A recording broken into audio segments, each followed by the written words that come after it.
So this is video lecture 5. We have moved on. We have completed chapter 1 and moved on to chapter 2. The features that are going to be covered in this video are going to be from Building Java Programs sections 2.1 to 2.2. And here, what we're going to do is take an example of a real-world problem that we are trying to solve. Let's say we have a real-world problem. And this is a wall, and our task is to paint this wall.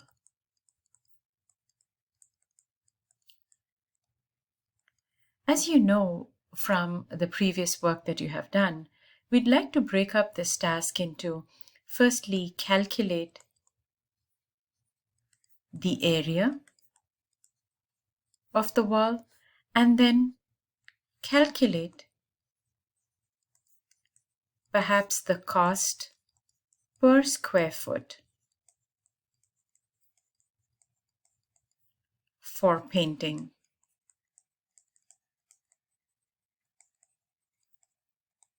the wall, and then do the final calculation, final total of multiplying the area with this cost per square foot. And this gives us the total cost for painting the wall. However, this is a real-life problem, and we expect to be able to use a programming language and a computer to solve this problem for us so that the user can enter different costs for the different paints and then the different wall sizes, and then he or she is just going to click a button and the computer is going to calculate this and display the results. So this is one thing also that we want to say. After calculating, we also want the computer to display the results. The results could be the dimensions of this wall and then the cost for painting this wall. Now we are in a situation where we have clearly defined our real-world problem, but we need a way to represent some of this information inside the computer. What information would we want to represent? We might want to represent the width of this wall, the height of this wall, and then we need to be able to do some operations, perhaps like multiplication, maybe division, addition, and so on. And then we also want a way to display messages. And display messages we have done using print line statements in chapter 1, so you are familiar with that. So this is our basic task. And now the question is, how can we do the internal software representation? In order to do this, we need to bump up our toolkit with some Java features or programming language features. So I would like to just quickly go through some of these, and then we'll go back and solve the problem, use these to solve our problem. So let's go over some definitions. A data type is the name for a category of data values that are related. What does this mean? This means if you wanted to represent a wall and then you wanted to say height is actually a decimal value, it could be 41.33. How do I store that? And then we know that we want a data type called double, which is actually a floating point number. We also might want to have, for example, an integer number and say, I would like to do 2 times this value. And so that number 2, that whole number, is an integer.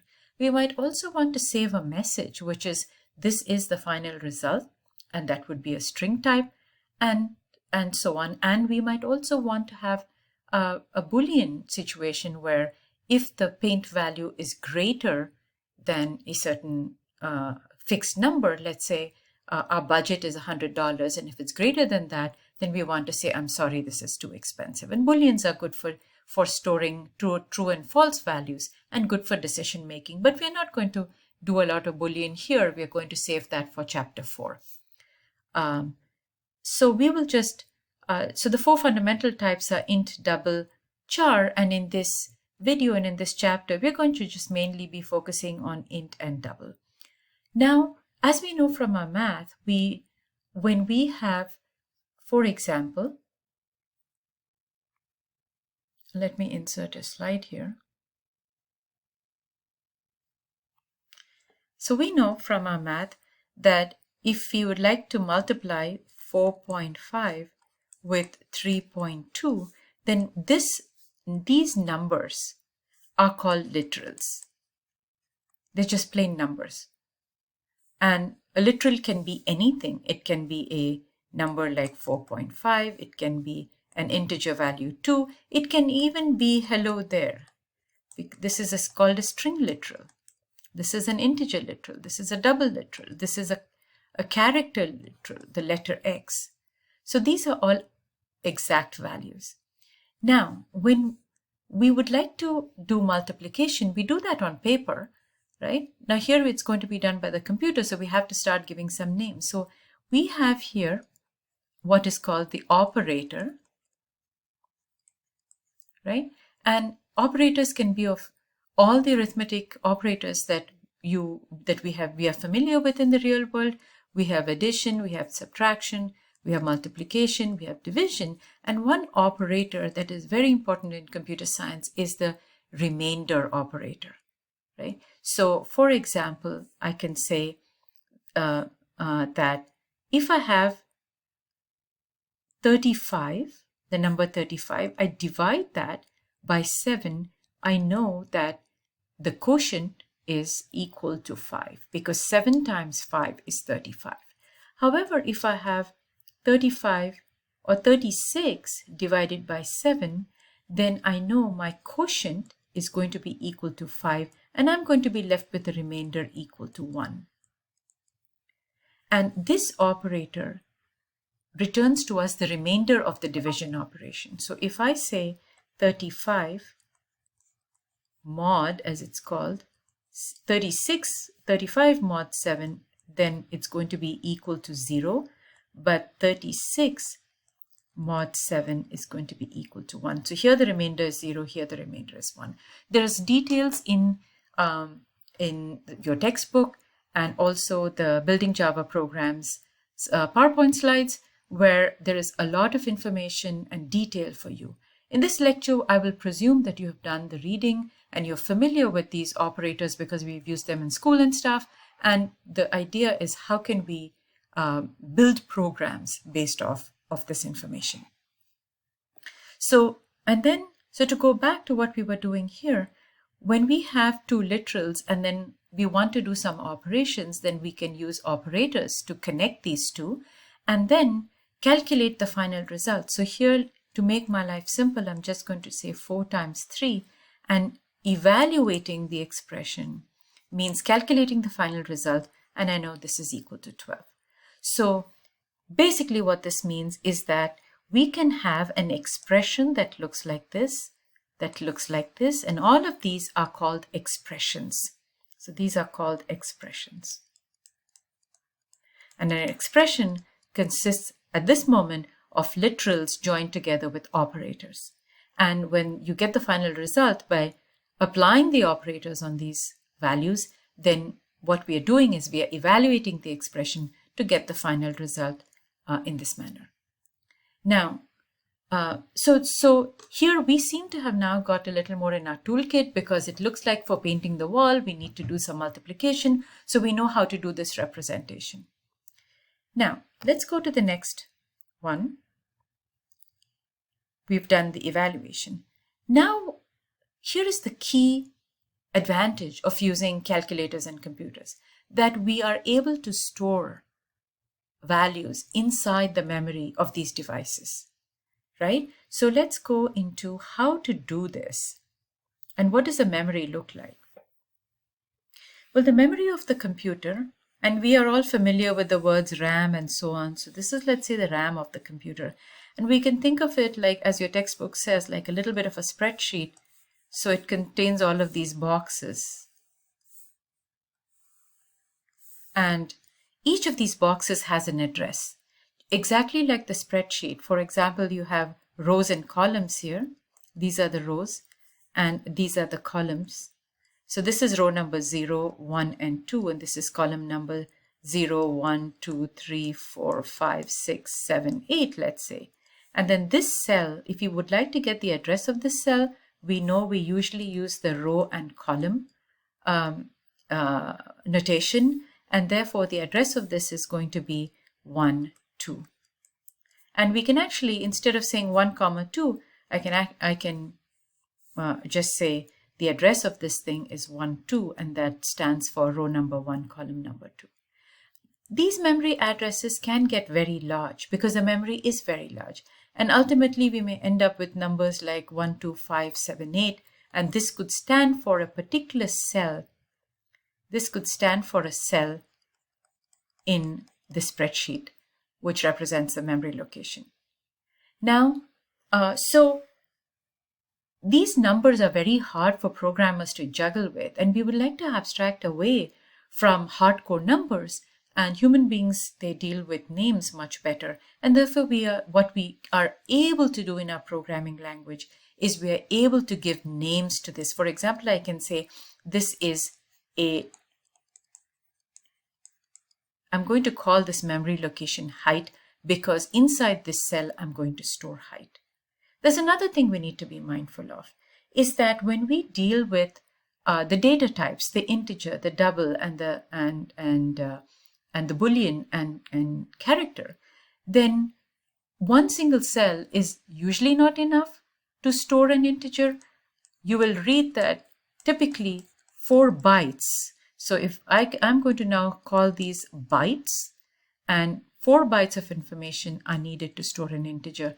Twice as many, maybe 8 is necessary because of the decimal point to store a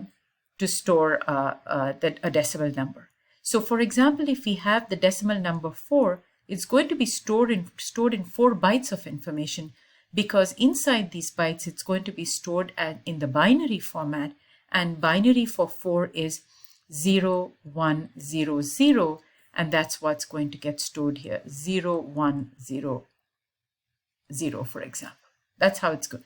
Roughly, it's going to get stored in this manner. So our integers, our decimal, everything is going to get converted into binary, and that's what is going to get stored in the computer, and that's why we need a lot more bytes to store. And each byte is 8 bits of information, and therefore this is 8 bits of information, and there's going to be 4 of these, and 4 of these together are going to store an integer, and therefore we are able to represent large integers because we have all of this space to represent an integer value, starting from 0, 0, 0, 0 to when everything is 1, 1, 1, 1, 1, 1, 1, and that's going to be a very large number when we reconvert it back into decimal. So this is how it is done, and therefore it's important for us not to get drowned in all of these numbers, but to have a clean way in our programs to access. So that's how so these names are called variable names. Why is this? Why do we use the word variable? Variable stands for a name that represents a certain location in the memory in which a certain data type is stored. For example, we've got this location 1, 2, 5, 7, 8, and we are going to give a name to it. Let's call this name height. So here we've got variable name height, and it's got a location 1, 2, 5, 7, 8, and the type that it's going to store is an integer. The way we would like to get ourselves a memory location in a Java programming language is called a declaration. So if we say in a Java program, integer height, then this is a declaration that tells Java, go get yourself the next free space, and because it's an integer, get yourself 4 bytes and give the name height, because the programmer doesn't want to be concerned with 1, 2, 5, 7, 8, and Java will do the mapping for us. So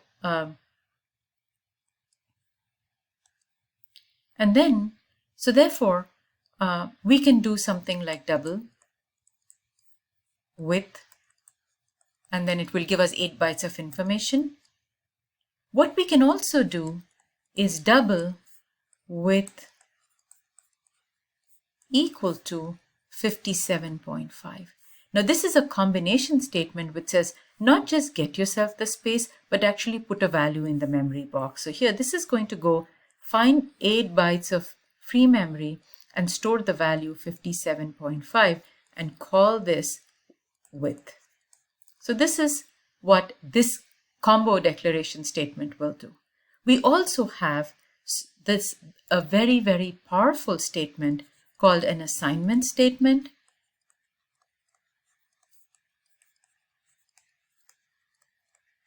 And what this assignment statement does is the task is to store a value in a memory location. So for example, we can do something, let's say double area. And then now this means we've got a variable name called area, and because it's a double, 8 bytes are allocated to it. There's nothing, this one is currently empty because this is just a declaration. There is no assignment here. And now if we do area equals 49.372, then what the meaning of this assignment, this equal to operator, is that it takes this value and puts it in the location called area, and then this value 49.372 is going to get stored. So this is actually a storage. It's a storage operator. It stores the right-hand side gets assigned to the left-hand side. The reason why area is called a variable is because this is not a permanent. This is not a permanent value. I can go ahead and say area is equal to 343.21 in the next statement. And what it will do is it will go and erase this stuff here, and then it will overwrite inside this. It's going to overwrite 343.21, and that's what's going to go in here. So I'm just going to erase this to show you. Erase this to show you that now the area is going to be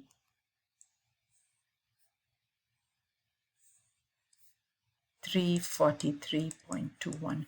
So variable means the actual value can vary inside that memory location. It's not a fixed. It's not a fixed value. And you can have fixed value by the use of constants. And in Java, a constant is declared by saying public static final, let's say height, final integer height is equal to 20. And what this statement will do is it will create a box, and then this called height. It will assign, and the box is 4 because it's integer. It will assign the value 20. And now if I went and said, please do height is equal to 29, it will say this is not permitted because you declared something to be a constant. It's not a variable. You can change the value, and therefore you have to be now content with this number. The other thing we need to keep in mind is that we can't have two areas in the memory with the same name. What do I mean by this? So if I have something called area already, and I've declared a variable called area, if somewhere down the line I go back and say double area or int area, then Java is going to say there's a double declaration. You can't have two names. You can't have two areas of the memory with the same name, because if you're asked to put something in area, then Java doesn't know which box you actually mean. So just like in a family, we usually have siblings with different names because you can't call everybody John. Nobody knows which John you're referring to. Exactly in the same way, Java also has this requirement. So now let's see if there's anything else that we needed to cover. We have evaluation, variable declaration, and assignment statement. Let's go and solve the problem that we wanted to solve so that we can get started. So now let's say public class We wanted to calculate the cost, right?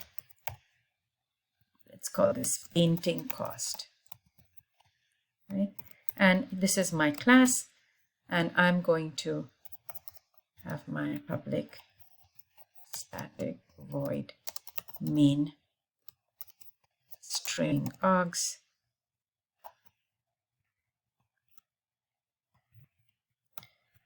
And I would like to have just one method, as we usually know, calculate paint cost. This is our method call, single method call inside to calculate cost of painting a wall. And now let's define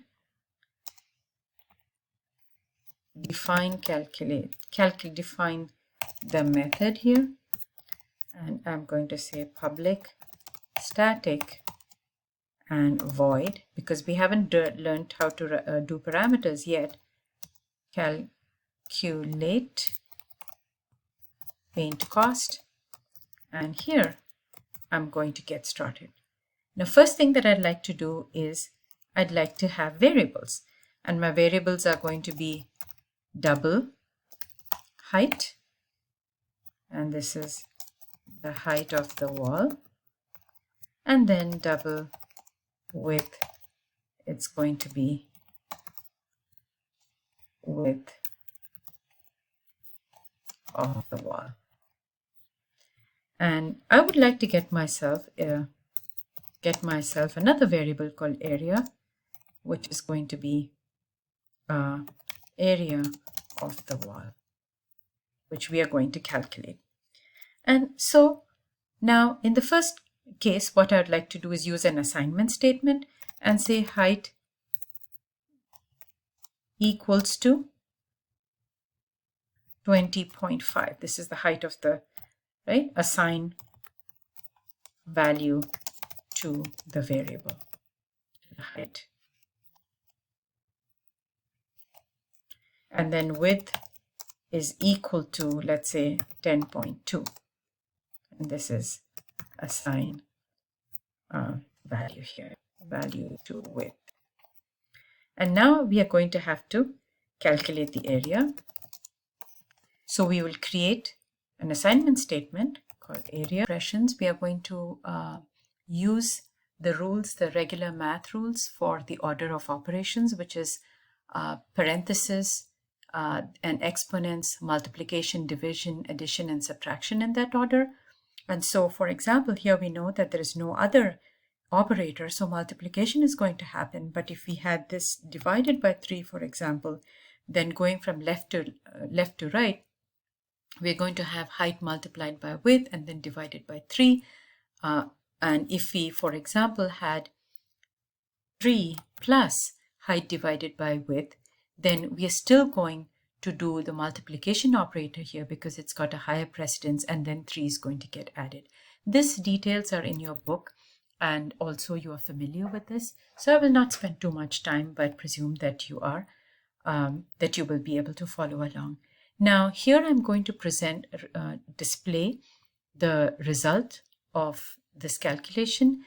The addition operator here is not an addition operator for string, but a concatenation operator that joins strings.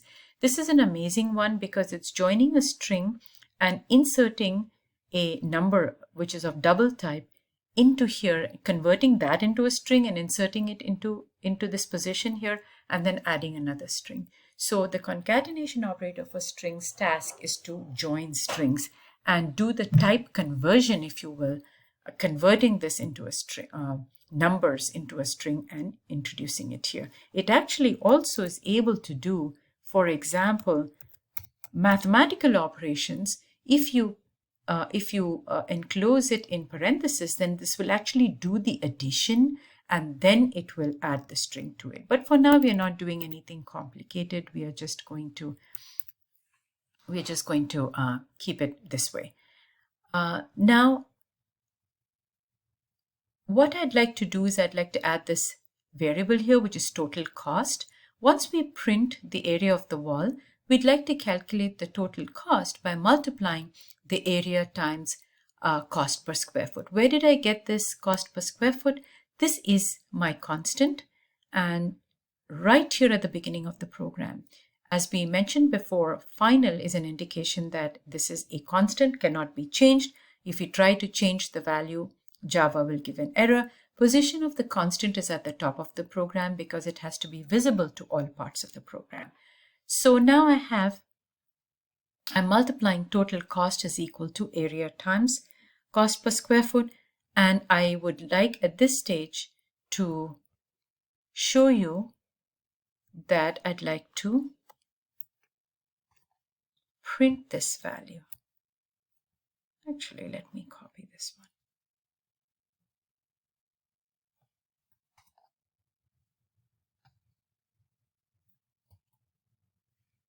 I'm going to just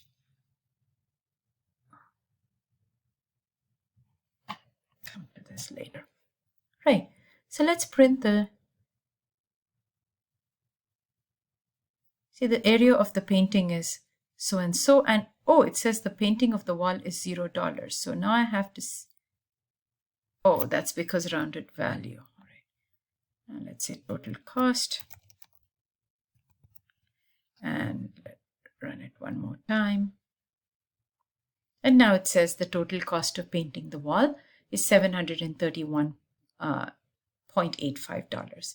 Now here is a thing that we need to keep in mind. Sometimes our application might want us to round the values. We just want a ballpark idea. Oh, we're not interested in this, the cent down to the cent level. We want an estimate. So it's around 731. How do I convert this total cost, which is a double value, to an integer value? And the answer is that to create an integer called rounded value and use the casting operator. This is my casting operator. What I'm saying here is take this double value, convert it to an integer by chopping off the decimal part, and then saving that as an integer in rounded value. So here I'm going to print that for you, and let's run this. And as you see here, it says now we have got the rounded value of 731. Let's bump up this application a little more and say, what if you wanted to divide this cost between friends? And now we have the number of friends here, which is an integer 7. And we are going to calculate the shared cost. Let me first make the shared cost as an integer. And the shared cost per friend is now going to be,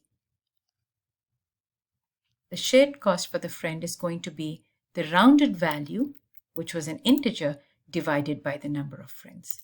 Now, please keep in mind that if you have an integer in the numerator, an integer in the denominator, then this division operator is going to do an integer division. What is the meaning of that? In order to know the meaning of that, let's run this.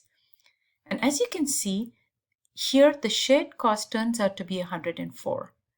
Whereas we know that if you divide 731 by 7, the actual value is going to be 104 point something. Right? It's going to be 104 point some change. Let's even change this to number of friends to be equal to, who knows, maybe 6, and run this. So the number of cost is the shared cost is 121, and 6 times 121 is 6, and then 2 and 1 is 721. So there's a whole $10 that are gone missing because of this integer division.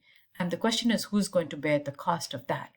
Now, in order to make sure that this division works accurately and works as a decimal division, we need to convert this into one of these things into an decimal. And you can do that by multiplying this with 1.0. You will see that this value is not going to be accurate, but we are going to fix that also. Right. So here what we see is rounded value times 1 divided by number of friends. It says, oh, possible lossy conversion. Why did that happen? That happened because we are trying to do a decimal division and save the result in an integer, because shared cost was an integer. It was an integer. I'm going to save this to a double. And now let's try to run our program. And it works, and it says the shared cost is this. So we have to keep in mind that be mindful of data types when we are doing operations, and make sure that we store the right type of value in the right type of container, and make sure that if you're doing conversions, then we are also mindful of these facts. So this was an exercise in using the multiplication and division operators. I just like to do one more thing and say integer remainder to show you how the mod operator works. The remainder of this division, we could have said, is equal to rounded value mod number of friends. And this will give us how many dollars were left over. How many dollars left over by integer division. So this tells us if you do the integer division, how many dollars are there to spare. And now what I'd like to print is the shared cost. No, let me not print the shared cost, just say the remainder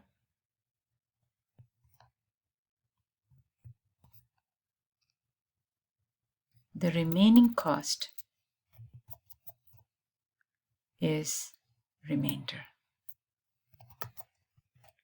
I can even make this a little more complicated and say the shared integer cost is, and add here in the brackets, rounded value divided by number of friends, and add to that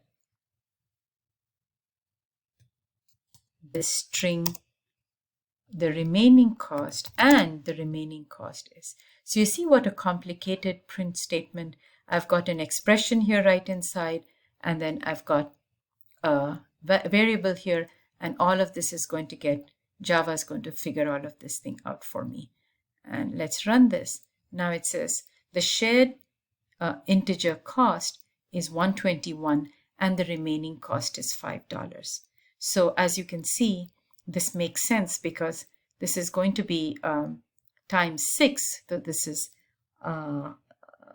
is going to be 726 plus 5 is 731, and so we've got this going. And then now here also we have taken the trouble to do the exact shared cost, and if we run this, then the exact shared cost is 121.8, because the question is who's going to pay the remaining $5. So we're going to really split it down to the cent level. So with that, I'm going to stop this presentation and encourage you to be very diligent about doing the practice it self-check exercises and the practice it exercises that are there at the end of your textbook related to these two sections, and also in your building and also on the practice it platform, because they correspond. Be sure to do your pre-labs to deepen your understanding of these topics.